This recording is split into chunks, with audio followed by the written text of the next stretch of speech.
And I think also sending in like messages on Instagram or like just random quotes that reminded the person of me. I am unable to identify who is my biggest support because I really feel that the support system, it works as a ecosystem lah.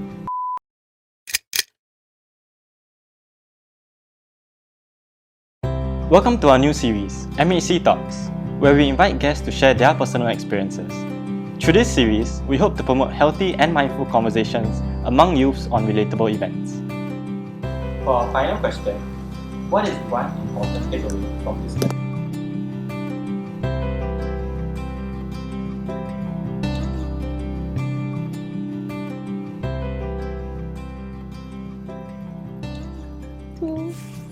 Three.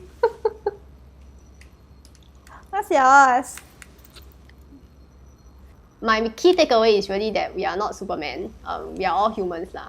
And as humans, actually even with Superman, they need to take a break also. Yeah. Right. From this whole episode, I realized that it is very, very important to take care of ourselves lah. And it is something that we need to intentionally do it. As much as a lot of other people, like people will say that, hey, remember to take breaks. You got enough sleep or not, or whatever, and kind of stuff. As much as people keep prompting you, right?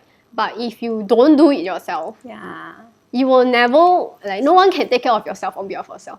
And why the sunset is because when I look at intentionally taking care of myself, right, taking a pause, just even a 5-minute pause once in a while is also equally important. So in some sense, even if I'm working through that period of the sunset, just taking that 5-minute pause to go out, to go to the window and take a look and just see that change in view, I think it helps me to refocus and reset.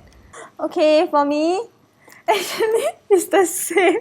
To be intentional in taking breaks because, okay, I explain my drawing first. So I drew a clock and then I wrote like 24 hours because like the clock is always going and then it seems like we always have like so much time, right? And then I wrote here like sleep, eat, work, and then like, drawings of like outdoors. So it made me think like, well, actually we really got 24 hours a day and then we always tend to like, we need to do so many things. It always feels like there's so many things to complete. If we don't intentionally choose to take care of ourselves, it's very easy for us to get like taken away by the things that catches our attention lah. So I think I drew this clock because it reminded me of having to pause and having to like break that time over here.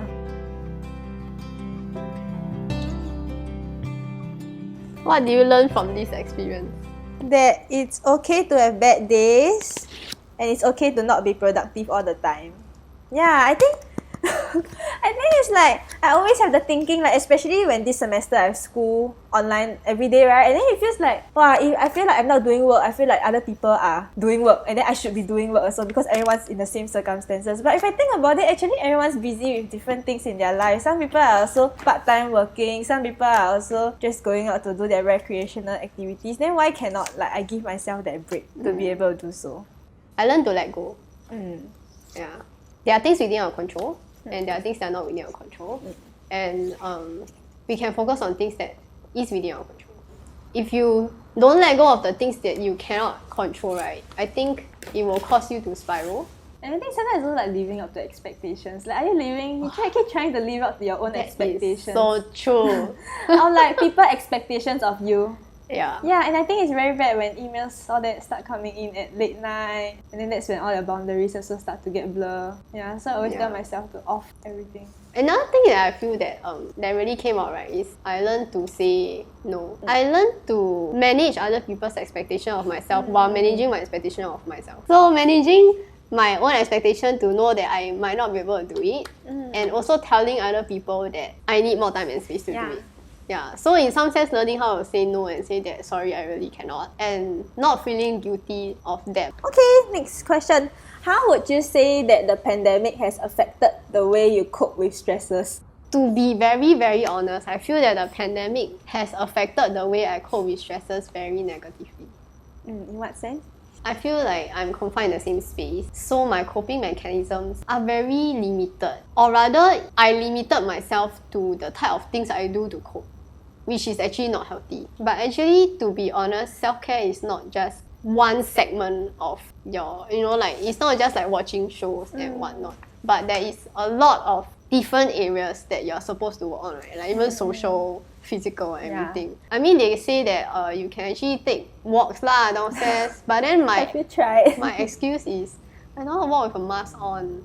So Okay lah, yeah, true. I feel that it has affected negatively in the way that I end up doing things that I'm very comfortable with at home only, and I stop going out of my comfort zone. I stop exploring other things that can help me cope. I feel the same like everything is within the same space, like even in the same room also. Yeah. Like where you do your work, where you take break, and then sometimes after work, you're just so tired, you just want to lie on your bed and just watch shows. Yeah. Yeah lor, but sometimes it make me think also that it drains me more than it gives me back energy. I agree. Yeah. And after watching for 2 days, you'll be like, what did I just do? Yeah. Sometimes like, you can watch until very late. But actually, I start finding other activities that I can do at home. Like I say, I like craft, right? So recently, I some promotion here. I recently found some interesting activities called paint by stickers. So I legit use... It's the stickers? Yeah, so instead of painting with the paintbrush, you stick the stickers lah, based on the numbers. So that day, I think I spent 2-3 hours doing a doggo sticker. Quite cute lah. So yeah, nice. then just watching show and doing it together. So I think in some way that helps my mind get away from something, but I just don't feel that I am just watching show mindlessly. I mean, sometimes art can be really therapeutic as well. Yeah. Sum up this experience in one word. Why did you choose this word? I think like growth. I feel like it made me grow and let me know about the negative parts of myself and the positive parts of how to go forward. Cause I feel like being confined in the space, it taught me also like how I normally deal with stress, what I normally think, how the thoughts always go through my mind, how do I manage expectations and all that. Yeah, so I think in a way it made me grow towards understanding all of these. But at the same time, it's also learning how to better cope with all the stresses. WIP. Work in progress, but also a journey. Yeah. I guess in life, right, there are a lot of things that you just go through, but you really don't know what is going to end. How is it going to be the ending like, right? Even if, for anything, right, there's no certainty. And for COVID, there is this pandemic, there's no certainty as well. And what we can do is really just trust the process and just go through, with it lah. So how do you find today's sharing? I think for me it's very relatable, and knowing that I'm not facing this whole thing alone and that everyone face this pandemic very differently, and I think we all face different stresses. And it seems like, cause now that we're all bounded by online screens, sometimes it seems that people is coping very well, can reply very fast, do work very fast and all that, but you don't know like how much people are also like going through and experiencing lah. So I think this experience made me feel like very relatable and not alone.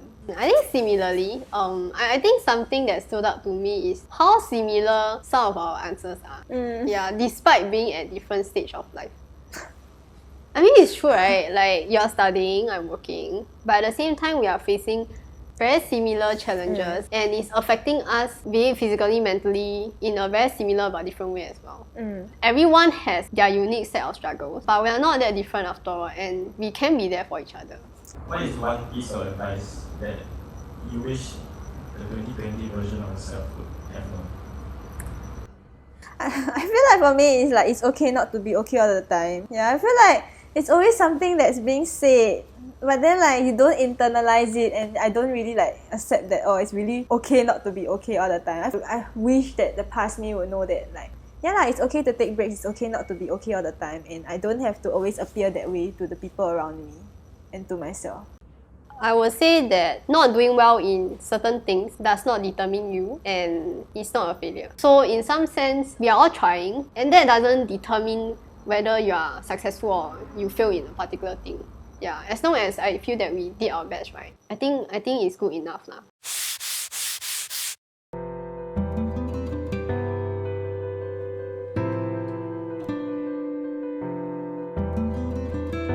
Thanks for tuning in to this episode of MHCTalks. Bye bye! And cut!